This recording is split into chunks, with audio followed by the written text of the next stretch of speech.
Naambon. Cellphone lang. Nagba-vlog. Ito po yung pinsan ko. Ay.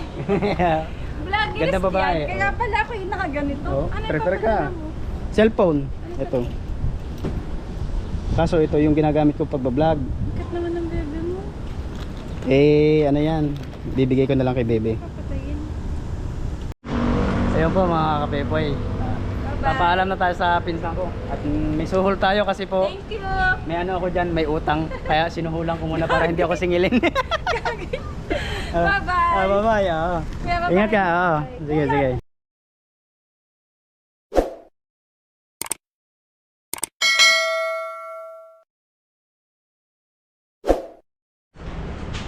Ayun. What's up mga kapepoy? At kalalabas lang po natin yan sa trabaho. Hindi po tayo nakakabihis. At alis lang po ako. Ihahatid ko po kasi itong cellphone na to sa pinsan ko. Pauwi po yung tiyahin ko sa Pilipinas. Magkikita sila bukas. Kaya papadala ko po kasi ito. Gawa kong nangako ako sa anak ko na ibibigay ko itong cellphone na to. Ito po yung cellphone na ginagamit ko sa dati sa vlog. Yan, yung anak kong bunso. Ano po to, wala po kasi siyang gagamitin ng cellphone at papasok na din po siya sa ng high school. Ano na siya, first year high school, wala po siyang gamit na cellphone kaya panadala ko na lang po ito. Meron pa naman po akong isa pang cellphone na pagtsatsagaan. Ito, kaso may guhit na yung gilid. So yun pa, abangan nyo po yung ating pagpunta doon sa pinsan ko. Kilala ko din po sa inyo. Ayan. Nanghiram na din po ako ng motor. Itong helmet ko dadalhin ko na. Ayan po. Ayun po mga kapepoy, andito na tayo sa dorm ng pinsan ko. Ayan po. Yung pinsan ko ngayon, babae. Bale, ano po yan? Pamangkin ng nanay ko. Dadalan ko po kasi siya ng ng merienda. Tsaka yung cellphone. May papadala ko sa kanya. Tatawagan lang po natin. Yung po kasing tatay niya, tsaka nanay ko magkapatid. Kaya magpinsang buo po kami. Tapos po yung uuwi na papadalan ko ng cellphone, kapatid po yan ng nanay ko na bunsong babae na for good na po siya. 12 years siya dito sa Taiwan. Kaya uuwi na siya next week. Yung pong cellphone na yun naka-guarantor na ibibigay ko kay bebe, yung anak ko pong panganay. Ito po yung ginagamit ko pag-vlog dati. Papadala na ko na po sa kanya para meron siyang magamit. Meron na naman po akong camera ang ginagamit. Thank you kay ma'am sa nagbigay ng camera sa atin. Tatawagan lang po natin para po makita nyo kung tsaka makilala nyo siya. Ito po yung dorm nila. Ayan. Marami din sila ditong Pilipino. Ayan. Grabe naman. Ito po yung pagkain na binigay ko sa kanya. Bibigay. Naambon. Cellphone lang. Nagba-vlog. Ito po yung pinsan ko. Ay. Vlogger Ganda babae. yan. Kaya pala ako yung nakaganito. Ano yung Tara ka. papadala mo? Cellphone. Ito. Kaso ito yung ginagamit ko pagba-vlog. Ikat naman ng bebe mo. Ano yan? Bibigay ko na lang kay bebe. Papatayin. Marunong ka ba mag-factory reset? Bakit? I-factory reset mga gawa na nandiyan lahat ng account ko May itinatago ka Hindi. Yung YouTube account ko nandito rin. Ipa-factory reset mo na? Oo. Para Di mabubura lahat. Hindi, meron naman ako isang cellphone. Ito. Yan gagamitin ni bebe kaya kailangan ko i-factory reset yan. Sa settings namin May tinatago daw ako. Wala man ako tinatago. Grabe. Subscribe. Nasaan na? Ang settings dito. Settings. Umabsent ka Ito. na bukas. Absent ako bukas wala pang akong leave. Kung may leave ako, babanatan ko talaga ng absent yan. Ito, reset. Matan? I-reset ko na. So yun po mga kapepoy. Papaalam na tayo sa pinsan ko. At may suhol tayo kasi po. Thank you. May ako dyan, may utang. Kaya sinuhulan ko muna para hindi ako singilin. Bye-bye. Bye-bye. Kuya, bye-bye. Ingat ka. Sige, sige. Sige. Ibigay mo na lang sa tiya. Ha? Ibigay mo na lang sa tiya. Sige. Ito, dadalhin ko din. Ibigay mo na lang din yan. Balutin mo na lang, ikaw na bahala. Bye-bye. Sige. Sige. Salamat. Asa yun po, uuwi na po tayo. Saglitan lang po tayo dito sa dorm nila. Ayan. At ako po hindi pa rin nakakabihis. At nagmamadali nga po ako at naulan. Ayan, naambo na, nalakas ng ano na, patak ng ulan. Ayan po, tayo po uuwi na. Baka po tayo magkasakit pag lumakas pa ng ulan. Ayan po, bye-bye na. Maraming salamat. Ayun po mga kapepoy at tapos na po tayong maglinis. Lalaba naman pala tayo. Oo, bubul na. Lalaba po tayo ngayon. Ayan. At kaya nga po kararating lang natin galing din sa ano, paghahatid ng ating pasalubong sa aking anak po. At yun, nadala na po ng pinsang ko. Siya na ang bahala doon. Hindi ko lang kung suwa ko. Elevator po tayo. Lalaba po ako at dami kong labay, no? Asa rin po at kaya po yung ating mga vlog pa at mga naman yung ating mga ginagawa dito sa Taiwan. Ayan po. So yun po, nandito na po tayo sa ano, sa ating labahan. Ayan, dami nakapila. Pila pa na labahin. Dito po tayo sa dalawa na to. I-separate ko lang po itong aking ano, itong aking damit. Para po ano siya.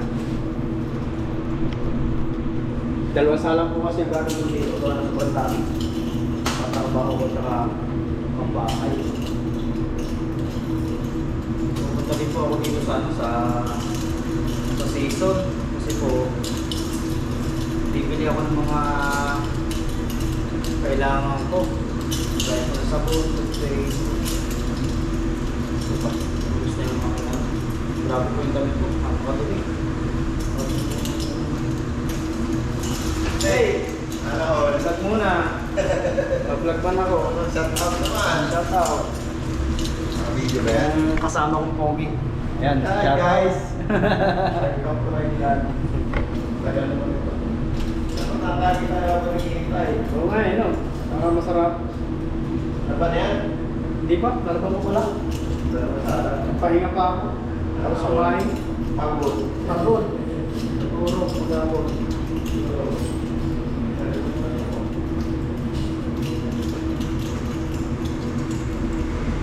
Ito po yun, kasama ko yun sa department.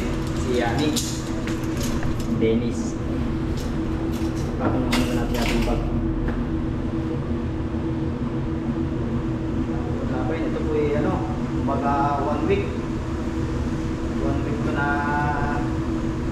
ubal. Ubal kung tawagin sa amin sa Batangas. Yung mga dumi-dami.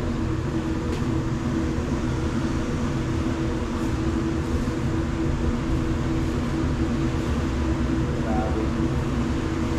Para po bukas, pahinga na. Kahit matulog ako maghapon, wala na akong alalahanin na alaban. Labanan siya ngayon.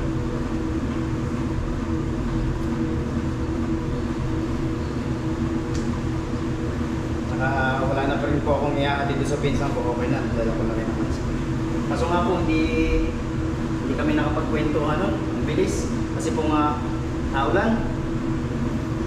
Hindi na po ako nagtala doon. Sabi ko, siya na ang bahala. Siya na magdala. Magdala doon sa tiyahin ko po na uuwi. Bali po yung tiyahin ko mismo ang uuwi. Siya, makikipagkita lang.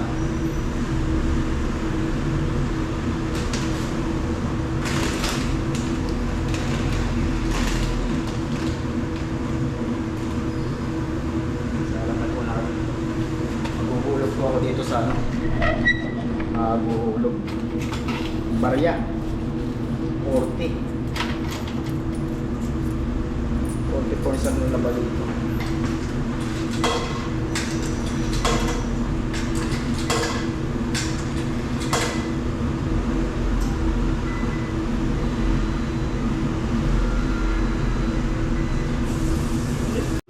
So ayun po mga kapepoy at nasalang na po natin yung ano, yung aking labahin. Maghihintay na lang po ako ng 30 minutes para ilipat ko doon sa kabila sa dryer.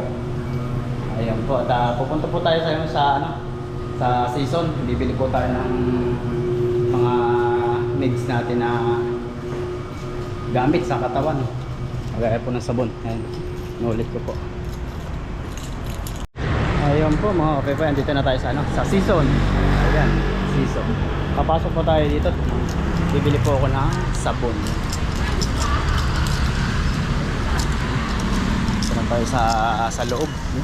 Grabe yung pawis, ang sobrang init po sa labas. Sobrang init sa labas. Sarap dito sa loob. Mga lamig-lamig. Palamig po tayo ng kaunti. Dadayo lang pala ng palamig. Bibili din po tayo.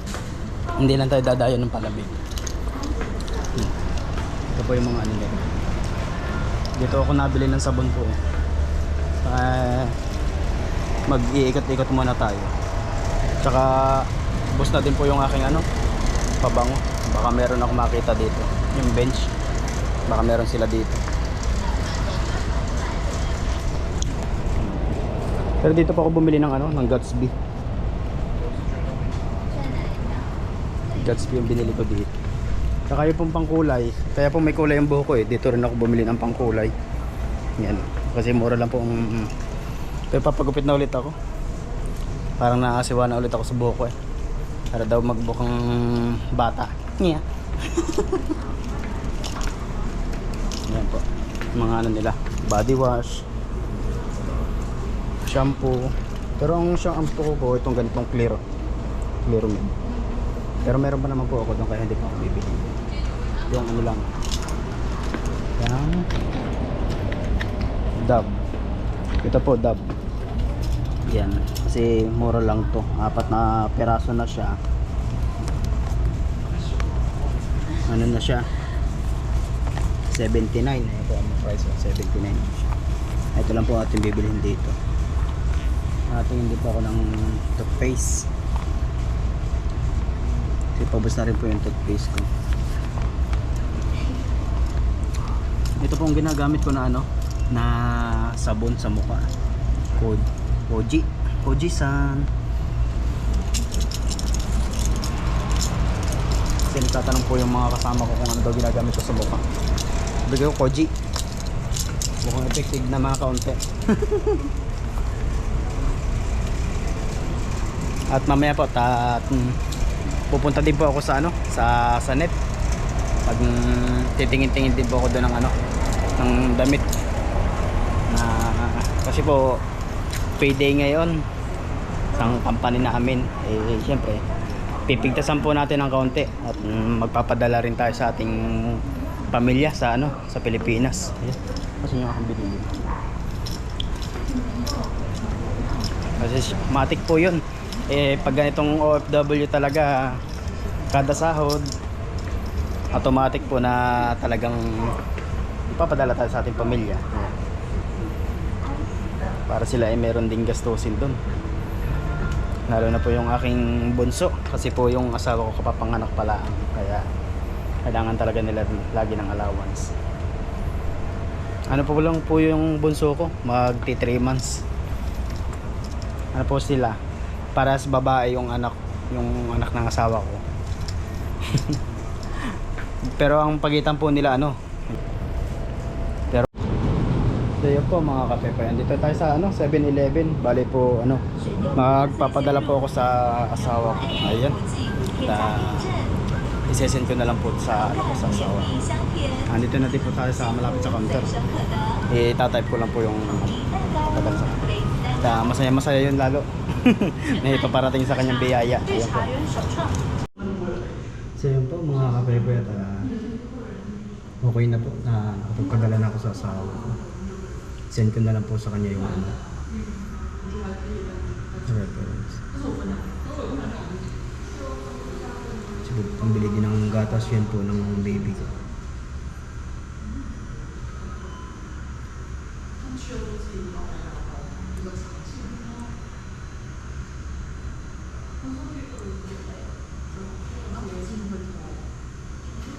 Ayun, okay na.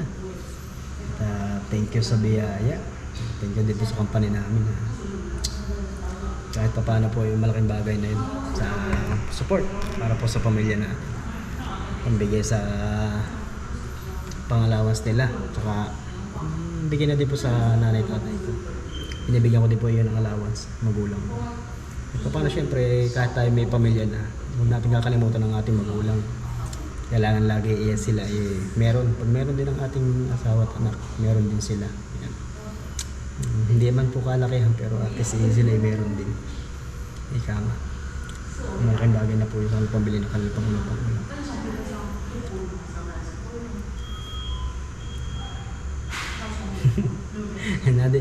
Tapat lang po kasi itong 7-Eleven na ito ng dorm namin. Kitang-kita yung mga kasamahan ko na naakyat. Ayun po pala at ano din, papasalamat ako kay bro. Kay bro Alvin po. At kahit pa paano ano din siya. Nagbigay din po ng tulong kay Dudoy. Ayan, shoutout po kay Dudoy. Kay mga kasama ko. So bro, maraming salamat po kay bro. Ayan. Thank you bro. At maganda yung ano din yan. Yung ginawa mo yung para kay Dudoy. Ayan. Maraming salamat sa iyo.